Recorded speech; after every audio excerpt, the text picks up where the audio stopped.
Assalamualaikum warahmatullahi wabarakatuh. Selamat pagi anak-anakku kelas 8 SMP Budi Utomo Surakarta. Nah, pada pertemuan kali ini kita akan melanjutkan materi yang terakhir sebelum kita nanti akan ulangan harian. Nah, sebelumnya bagaimana kabarnya anak-anakku semuanya? Semoga semuanya selalu dalam keadaan sehat walafiat dan kita diberikan umur yang panjang dan barokah. Nah, materi kita yaitu konflik.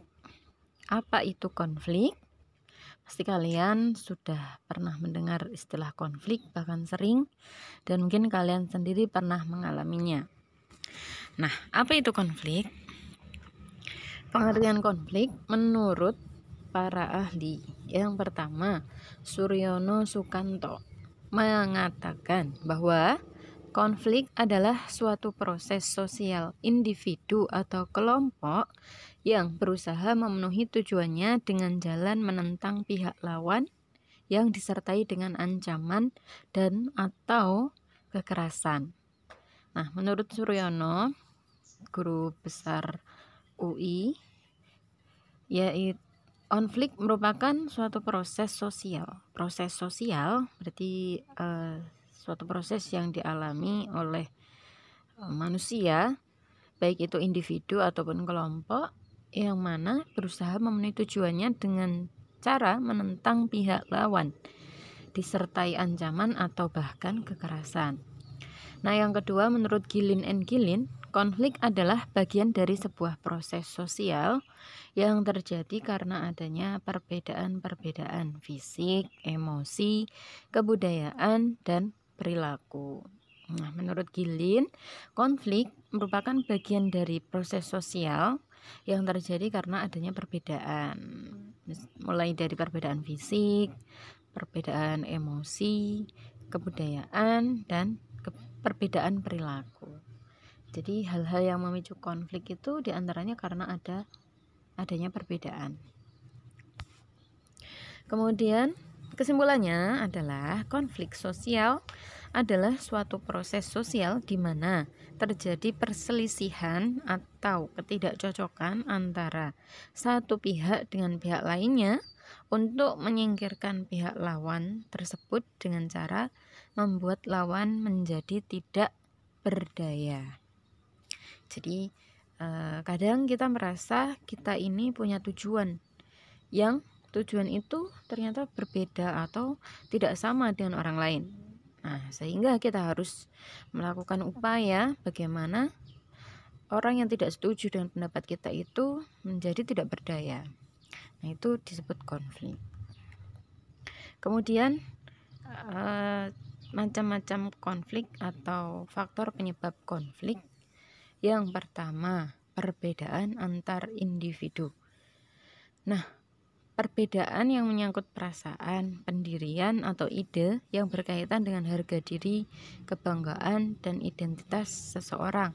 Contohnya, kita itu tipe orang yang belajar dengan suasana tenang, tetapi teman kita ingin belajar dengan bernyanyi, atau mungkin dengan suara mendengarkan musik yang keras atau mendengarkan musik supaya bisa fokus. Nah, karena menurut teman Anda itu sangat mendukung, kemudian timbullah emosi dalam diri kita sehingga terjadi konflik. Nah, ini karena adanya perbedaan antar individu. Yang kedua, karena perbedaan kebudayaan. Nah, kepribadian seseorang itu kan dibentuk oleh keluarga dan masyarakat. Tidak semua masyarakat memiliki nilai-nilai dan norma yang sama. Apa yang dianggap baik oleh suatu masyarakat belum tentu baik oleh masyarakat yang lain. Misalnya, kita misalnya di rumah kita dibiasakan oleh orang tua kita setelah makan itu piringnya dicuci sendiri, mandiri ya, kita dilatih untuk mandiri. Tetapi mungkin di keluarga yang lain setelah makan ya sudah piringnya ditaruh di tempat cuci piring karena mungkin mereka punya asisten rumah tangga, sehingga anak-anak tidak diajarkan untuk mencuci piring sendiri, tidak diajarkan mandiri. Mungkin seperti itu, karena adanya perbedaan kebudayaan atau cara mendidik atau prinsip dalam keluarga. Mungkin ada lagi kalau di orang Jawa khususnya Solo menggunakan bahasa kowe. Kowe itu hanya boleh diucapkan kepada sesama atau teman sebaya.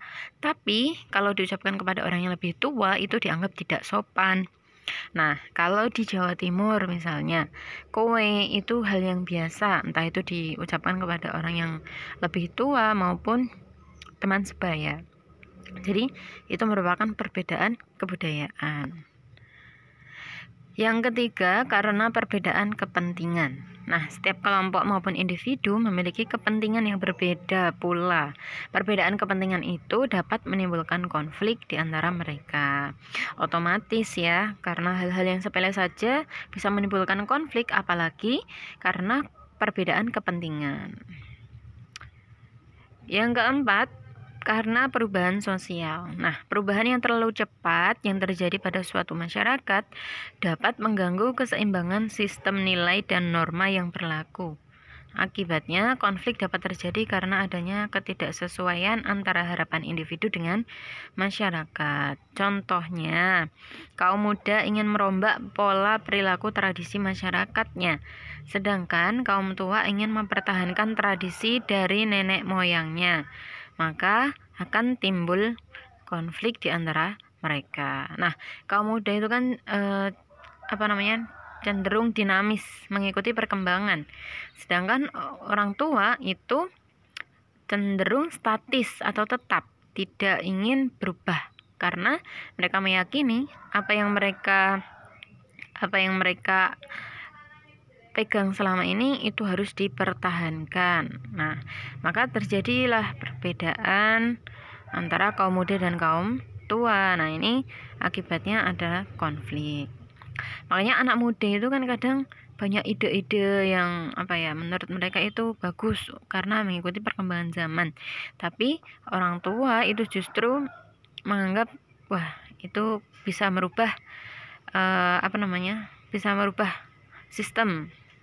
Maka kadang orang tua itu tidak ingin melakukan perubahan karena mungkin takut, karena mempertahankan tradisi dan lain sebagainya. Nah, karena perubahan sosial yang terlalu cepat sehingga membuat adanya konflik di antara kaum muda dan kaum tua. Paham ya? Semoga kalian bisa memahami. Ini tadi ya faktor penyebab konflik, perbedaan antar individu, perbedaan kebudayaan, perbedaan kepentingan, dan perubahan sosial. Nah, kemudian dampak konflik sosial. Konflik itu pasti ada dampaknya. Yang pertama, dampak tambahnya rasa solidaritas dalam kelompok. Nah, ini berarti dampak positif. Kenapa konflik bisa menimbulkan atau menambah rasa solidaritas dalam kelompok? Karena mungkin kita bayangkan kita sedang dalam kelompok yang sama, misalnya seperti kemarin kasus di mana para masyarakat itu tidak menerima adanya undang-undang cipta kerja. Nah, masyarakat diwakili oleh sekelompok mahasiswa yang melakukan demo atau protes terhadap pemerintahan, itu mereka timbul rasa solidaritas, saling melengkapi di antara mereka bersatu untuk melawan pemerintah. Nah, itu mewujudkan rasa solidaritas dari mahasiswa dari universitas manapun, kemudian berkumpul menjadi satu. Mereka membentuk kelompok yang mempunyai kepentingan yang sama untuk protes terhadap pemerintahan. Maka timbullah rasa solidaritas dalam kelompok. Mereka sama-sama berjuang untuk menyuarakan, untuk membela rakyat, untuk melawan pemerintah. Nah, itu makanya kelompok yang sama, yang memiliki tujuan yang sama, itu akan timbul rasa solidaritasnya, akan solid, menjadi satu, menjadi kuat, menjadi kokoh kelompok mereka menjadi kokoh untuk melawan pihak lawan. Seperti itu. Atau contoh kecilnya, kalian dibagi menjadi beberapa kelompok. Kemudian kalian misalnya dalam kelompok A dan kelompok B. Nah, karena kalian ini akan berkompetisi, maka kelompok A ini semakin kuat. Mereka semangat bagaimana caranya mereka memperkuat satu persatu di antara anggota kelompok untuk bersaing melawan kelompok B. Makanya menjadi rasa solidaritas dalam kelompok itu menjadi kuat. Kemudian yang kedua, berubahnya sikap atau kepribadian, baik yang mengarah kepada hal-hal yang bersifat negatif maupun positif. Nah, sikapnya ini berubah. Kalau yang tadi, yang pertama itu karena menambah rasa solidaritas, maka sikap atau kepribadian baiknya mengarah pada hal-hal yang positif. Kalau hal-hal yang negatif, ya mungkin bisa kita lihat di demo kemarin itu juga ada beberapa oknum yang kemudian melakukan anarki, melakukan perusakan fasilitas publik seperti itu. Yang ketiga, terjadinya perubahan sosial yang mengancam keutuhan kelompok. Nah, tapi bisa jadi perubahan sosial itu juga bisa mengancam keutuhan kelompok. Terjadi perselisihan di dalam intern kelompok tersebut, sehingga terjadilah perselisihan dan mengancam keutuhan kelompok. Kemudian 4, jatuhnya korban manusia, rusak dan hilangnya harta benda jika terjadi benturan fisik. Yang kelima, munculnya dominasi kelompok yang menang terhadap kelompok yang kalah. Yang keenam, terjadi akomodasi, munculnya kompromi, para pihak yang punya kekuatan yang seimbang. Misalnya ketika dua kelompok yang saling berkonflik itu kekuatannya seimbang, maka akhirnya akan terjadilah proses akomodasi, yaitu adanya kompromi untuk kemudian dicari kesepakatan bersama. 7, goyah atau retaknya persatuan kelompok. Ini juga bisa karena mungkin karena sudah berbeda kepentingan atau sudah berbeda keyakinan, sehingga kelompok tersebut bisa goyah atau retak. Kemudian yang terakhir, rusaknya harta benda dan jatuhnya korban manusia. Otomatis dalam sebuah konflik itu pasti ada negatif dan ada sisi positifnya. Nah, biasanya kalau konflik-konflik yang ras, konflik agama seperti itu, pasti adanya kerusakan harta benda dan jatuhnya korban manusia. 4, jenis kekerasan yang diidentifikasikan, yaitu pertama, kekerasan terbuka, yaitu kekerasan yang dapat dilihat. Yang kedua, kekerasan tertutup, kekerasan tersembunyi berupa ancaman. Kalau ancaman ini kan hanya orang yang diancam yang tahu dan orang yang mengancam, jadi lebih bersifat tertutup. Kemudian kekerasan agresif, yaitu kekerasan yang dilakukan untuk mendapatkan sesuatu, contohnya penjambretan. Nah, ini kan sangat agresif, perampokan. Dan yang terakhir, kekerasan defensif, yaitu kekerasan yang dilakukan untuk melindungi diri.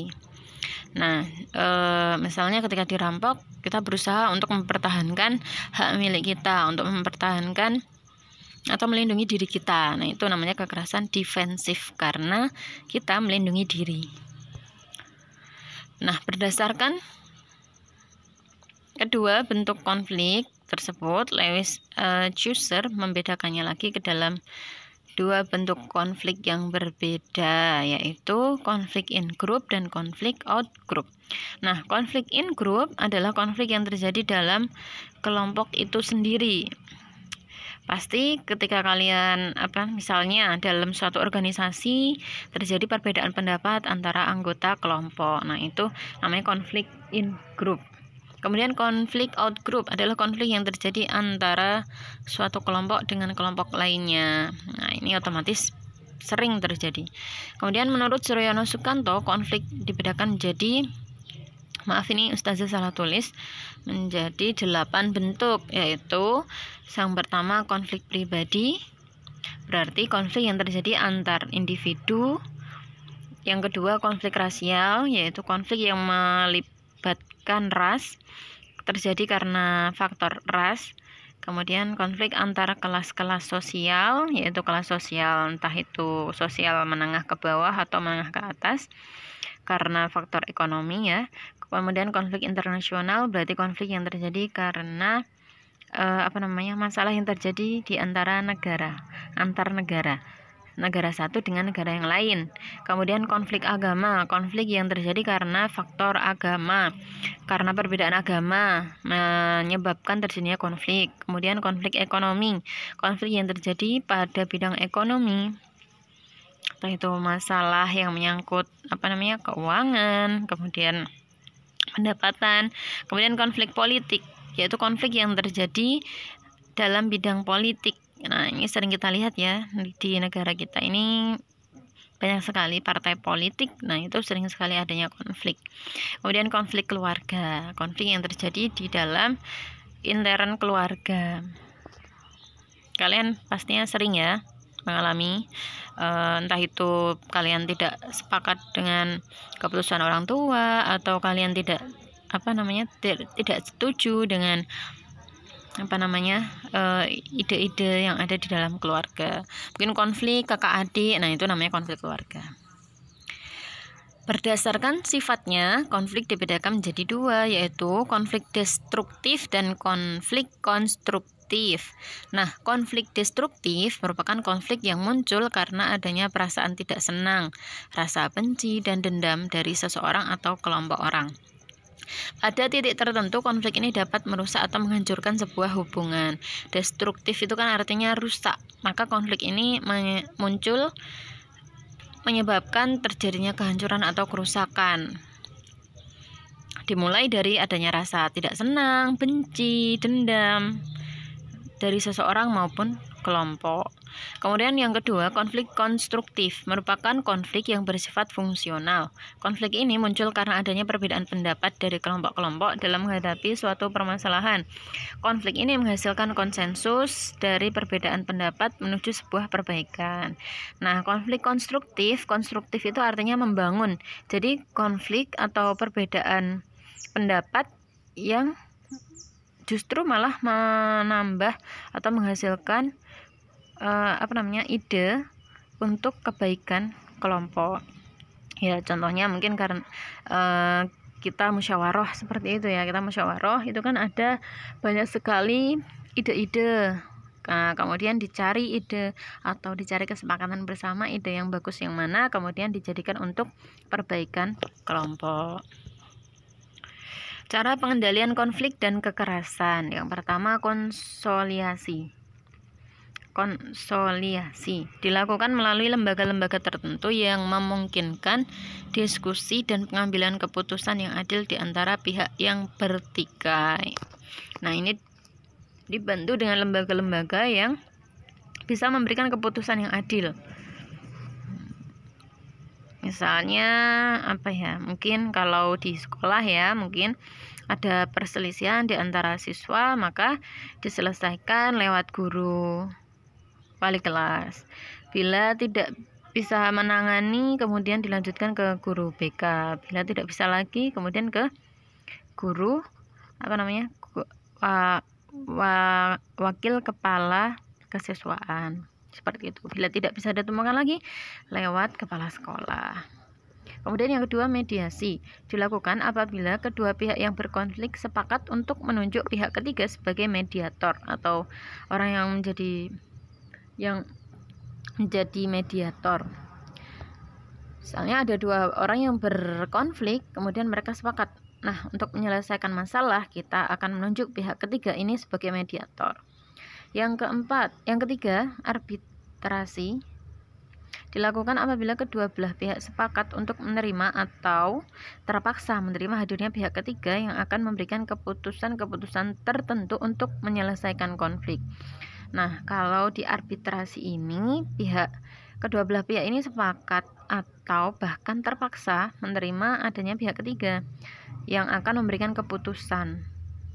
Nah, kalau pada mediasi tadi kedua belah pihak itu sepakat menunjuk pihak ketiga sebagai mediator.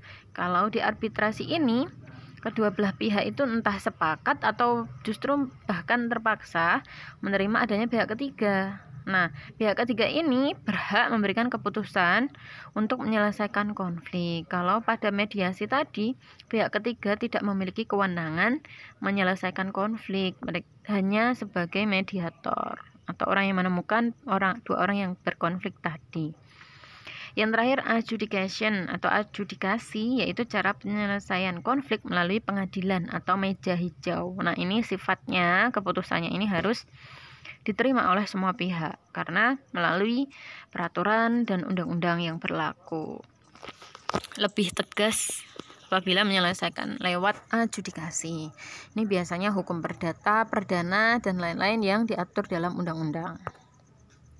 Contoh ya, ini ada konflik agama, konflik memperebutkan Al-Quds. Ini konflik antara Palestina dan Israel. Nah, kalau kita sudah tahu bahwa Baitul dulu yang dijadikan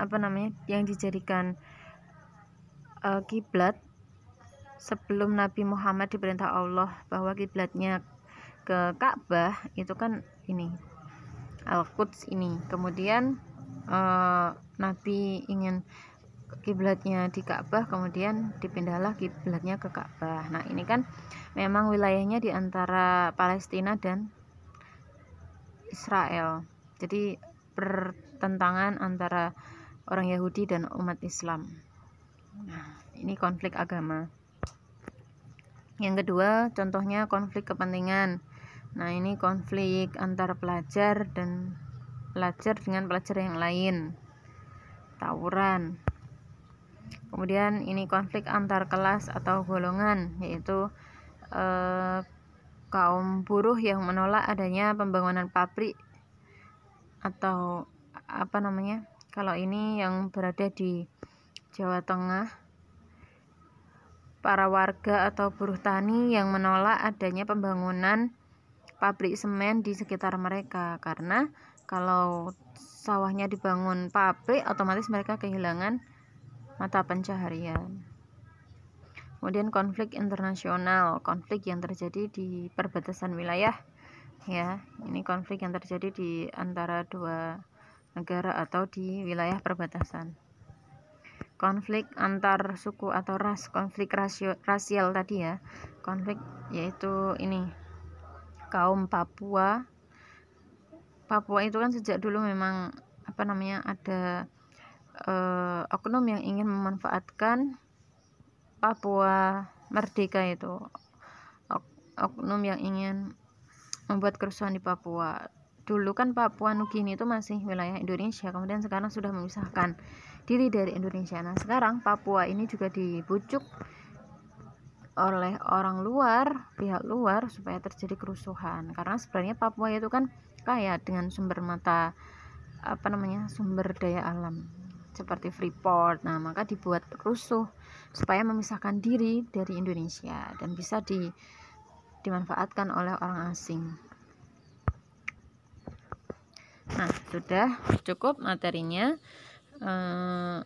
Materi kali ini adalah materi terakhir sebelum kita nanti ulangan dan penilaian akhir semester. Nah, jadi anak-anakku, untuk materi-materi sebelumnya silahkan kalian ingat-ingat, kalian pelajari lagi. Kalau ada materi yang belum paham, kalian bisa tanyakan kepada ustazah maupun ustazah Fajar. Kalian bisa bertanya entah itu lewat WA pribadi atau nanti kalian bertanya melalui DM IG, bisa silahkan ya. Pokoknya kalau kalian mungkin kalau dijelaskan ustazah nggak bisa dipahami, kalian bertanya kepada teman sebaya, teman kalian yang kalian anggap bisa menjelaskan, ya tidak masalah. Ustazah senang sekali seperti itu, berarti kalian mandiri. Nah, sudah cukup dari Ustazah, semoga ilmunya bermanfaat dan barokah. Alhamdulillahi jazakumullahu khairan. Jangan lupa belajar, besok kita ulangan. Hari ini tidak ada tugas ya, tapi jangan lupa untuk presensi. Alhamdulillah jazakumullahu khairan. Assalamualaikum warahmatullahi wabarakatuh.